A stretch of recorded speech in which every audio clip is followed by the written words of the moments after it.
Hello students, my name is Umesh Nagtode and today we are going to study about the Code of Pharmaceutical Ethics. What is pharmaceutical ethics? It can be defined as code of moral principles or moral duties of a person or a community. किसी भी person, individual या फिर community के moral duties को ही ethics कहा जाता है। Similarly हम फार्मासिस्ट के भी कुछ मोरल ड्यूटीज़ होती हैं जिनके बारे में फार्मेसी काउंसिल ऑफ इंडिया ने कोड ऑफ फार्मास्यूटिकल इथिक्स में बताया है। In our society there are numbers of profession like doctors, police, engineer, pharmacist etcetera. Every profession has their own ethics. सभी के अपने इथिक्स होते हैं। ये इथिक्स ही सोसाइटी में किसी भी पर्सन की प्रोफेशनल स्टेटस बनाते हैं। किसी भी पर्सन की बिहेवियर या फिर उसकी एक्टिविटी दो चीज़ों से कंट्रोल होती है। First is government and second is society.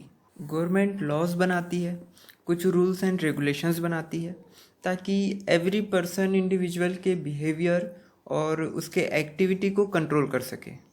और अगर कोई पर्सन उसे फॉलो नहीं करता है तो गवर्नमेंट उसे पनिश करती है।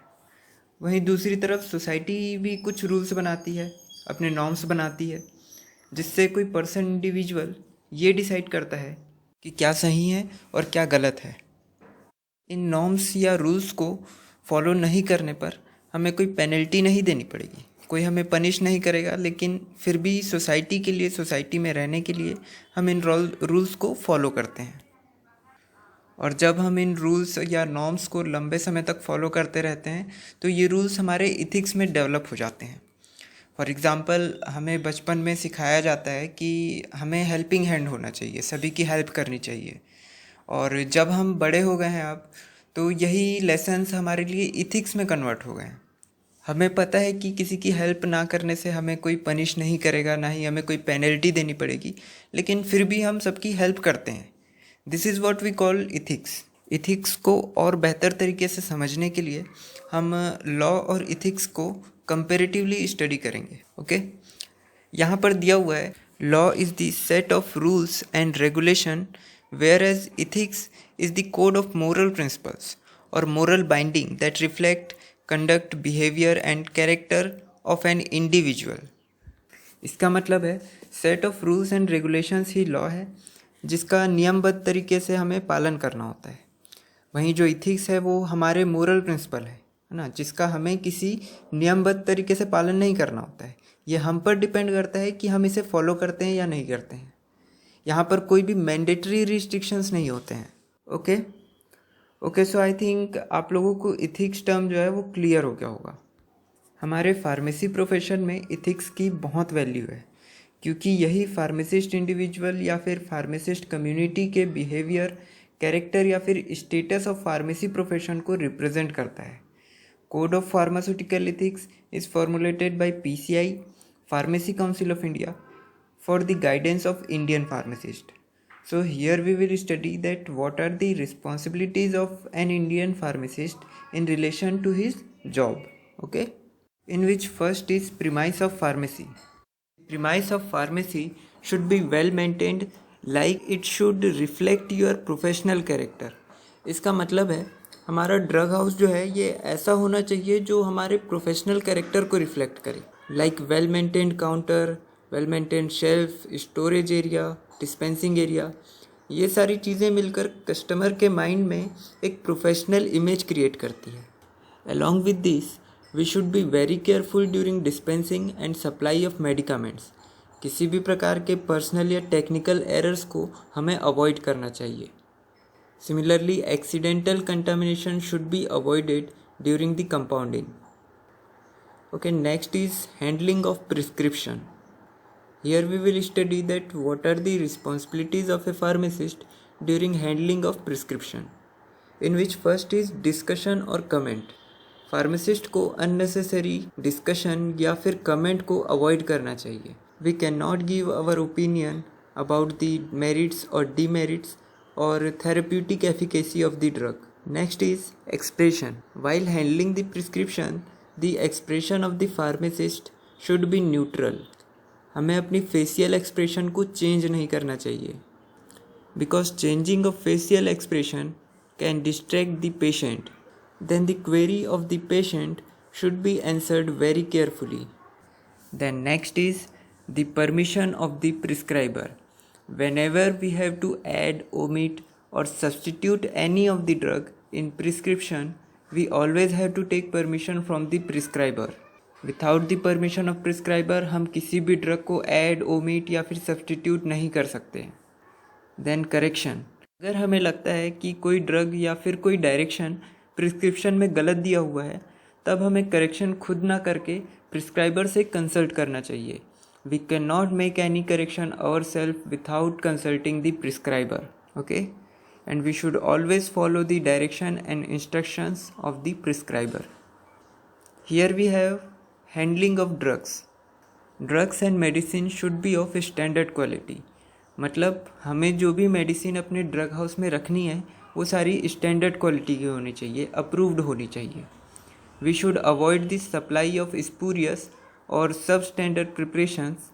हमें नकली और सब स्टैंडर्ड मतलब कि इंफीरियर क्वालिटी के ड्रग्स को सप्लाई करने से बचना चाहिए.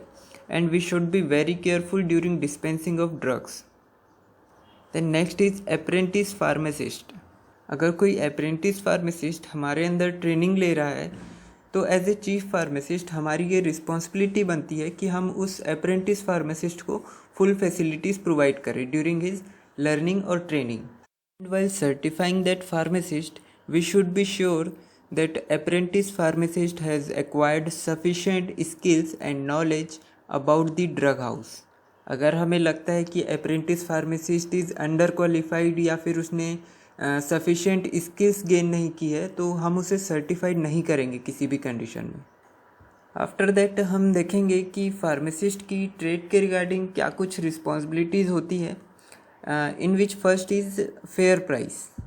Price of the drug should be according to its quality, quantity, labours and the skill required while preparing और डिस्पेंसिंग दैट पर्टिकुलर ड्रग.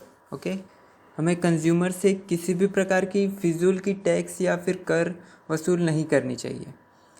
इसके अलावा हमें ड्रग हाउस में काम कर रहे वर्कर्स या लेबर्स को एडिक्वेट पेमेंट करनी चाहिए according to their responsibility, knowledge, skill and their time consumed. Then next is fair trade practice. That means we should always prefer fair trade practice, like we should not attract the consumers by unfair means like charging lower price or copying of trademarks. हमें किसी भी प्रकार की unfair trade practice को avoid करना चाहिए. Then next is purchase of drug. हम जो भी ड्रग अपने ड्रग स्टोर के लिए परचेज करते हैं वह हमें रेप्यूटेड और जेन्युइन स्टोर से ही परचेज करना चाहिए.